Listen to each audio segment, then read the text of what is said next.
All right, let's get out to Joe Biden now. He just started his speech and he's commenting on Donald Trump. Let's take a listen.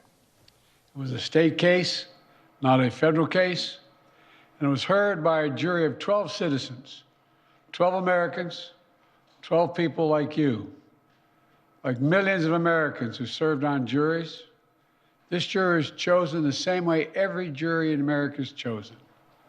It was a process that Donald Trump's attorney was part of. The jury heard 5 weeks of evidence, 5 weeks. And after careful deliberation, the jury reached a unanimous verdict. They found Donald Trump guilty on all 34 felony counts. Now he'll be given the opportunity, as he should, to appeal that decision just like everyone else has that opportunity. That's how the American system of justice works.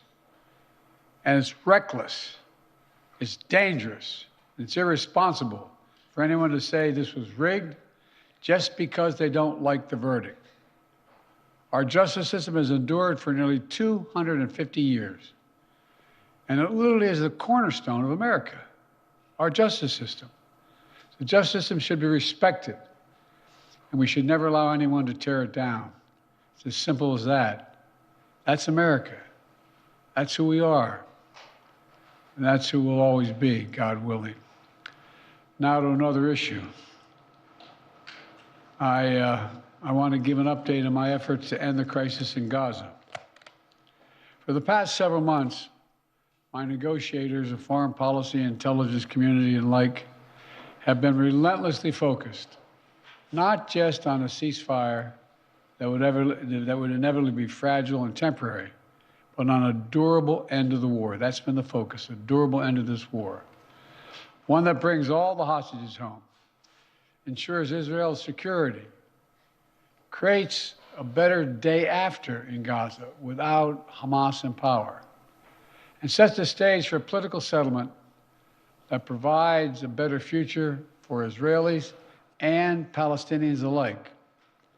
Now, after intensive diplomacy carried out by my team, my many conversations with leaders of Israel, Qatar, and Egypt, and other Middle Eastern countries, Israel has offered a comprehensive new proposal. It's a roadmap to an enduring ceasefire and the release of all hostages. This proposal has been transmitted by Qatar to Hamas. Today, I want to lay out its terms for the American citizens and for the world. This new proposal has 3 phases. The first phase would last for 6 weeks. Here's what it would include: a full and complete ceasefire, a withdrawal of Israeli forces from all populated areas of Gaza, release of a number of hostages, including women, the elderly, the wounded, in exchange for release of hundreds of Palestinian prisoners. There are American hostages who would be released at this stage, and we want them home. Additional, some remains of hostages who have been killed would be returned to their families, bringing some degree of closure to that terrible grief. Palestinians, civilians would return to their homes and neighborhoods in all areas of Gaza, including in the north. Humanitarian assistance would surge, with 600 trucks carrying aid into Gaza every single day. With the ceasefire, that aid could be safely and effectively distributed to all who need it. Hundreds of thousands of temporary shelters, including housing units, would be delivered by the international community. All that and more would begin immediately.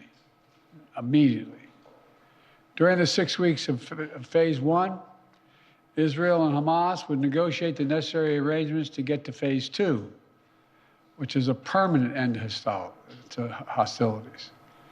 Now, I'll be straight with you. There are a number of details to negotiate to move from phase 1 to phase 2.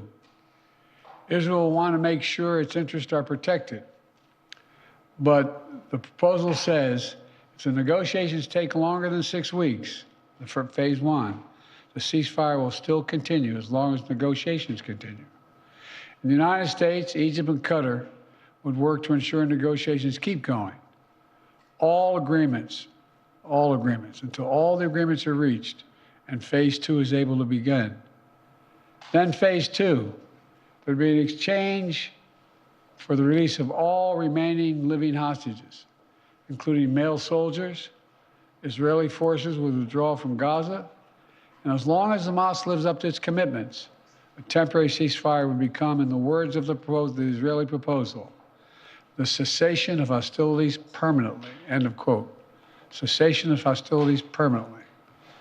Finally, in phase three, a major reconstruction plan for Gaza would commence, and any final remains of hostages who've been killed would be returned to their families. That's the offer that's now on the table, and what we've been asking for. It's what we need. The people of Israel should know they can make this offer without any further risk to their own security because they've devastated Hamas forces over the past 8 months.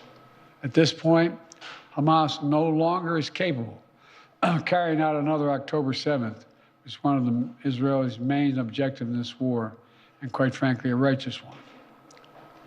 I know there are those in Israel who will not agree with this plan and will call for the war to continue indefinitely. Some are even in the government coalition. And they've made it clear they want to occupy Gaza, they want to keep fighting for years, and the hostages are not a priority to them. Well, I've urged the leadership in Israel to stand behind this deal, despite whatever pressure comes.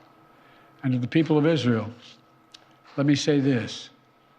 As someone who's had a lifelong commitment to Israel, as the only American president who's ever gone to Israel in a time of war, as someone who just sent the U.S. forces to directly defend Israel when it was attacked by Iran, I ask you to take a step back and think what will happen if this moment is lost. We can't lose this moment. Indefinite war in pursuit of an unidentified notion of total victory will not bring Israel, will only bog down Israel and Gaza, draining the economic, military, and human resources, and furthering Israel's isolation in the world.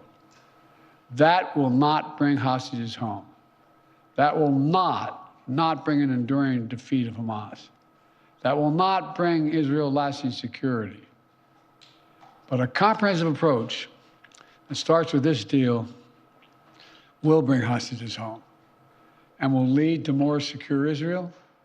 And once a ceasefire and hostage deal is concluded, it unlocks the possibility of a great deal more progress, including calm along Israel's northern border with Lebanon.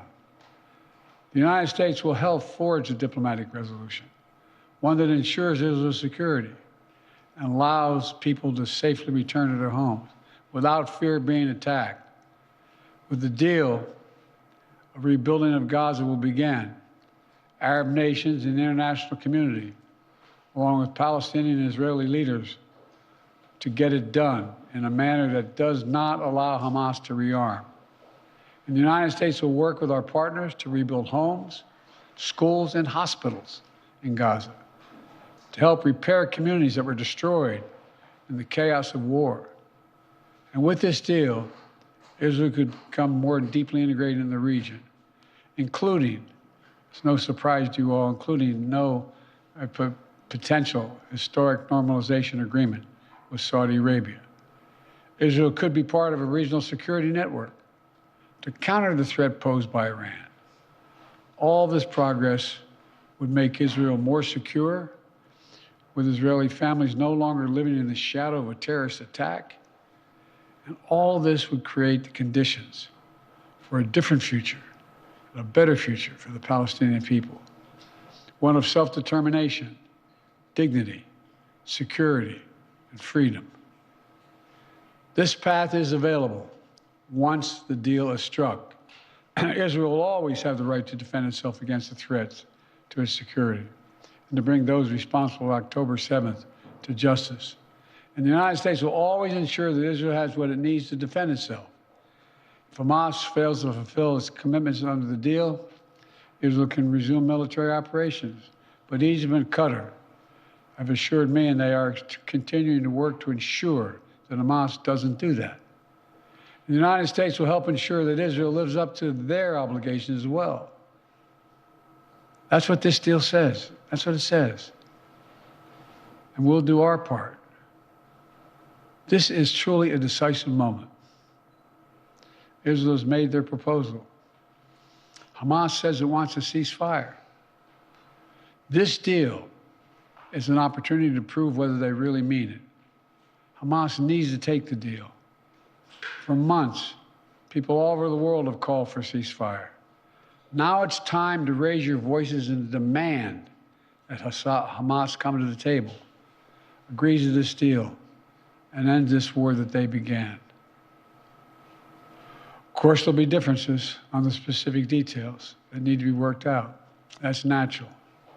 If Hamas comes to negotiate, ready to deal, then Israel negotiations must be given a mandate, the necessary flexibility to close that deal. The past 8 months have marked heartbreaking pain. Pain of those whose loved ones are slaughtered by Hamas terrorists on October 7th. Hostages and their families waiting in anguish. Ordinary Israelis whose lives were forever marked by the shattering event of Hamas's sexual violence and ruthless brutality. And the Palestinian people have endured sheer hell in this war. Too many innocent people have been killed, including thousands of children. Far too many have been badly wounded. We all saw the terrible images from the deadly fire in Rafah earlier this week, following an Israeli strike against targeting Hamas.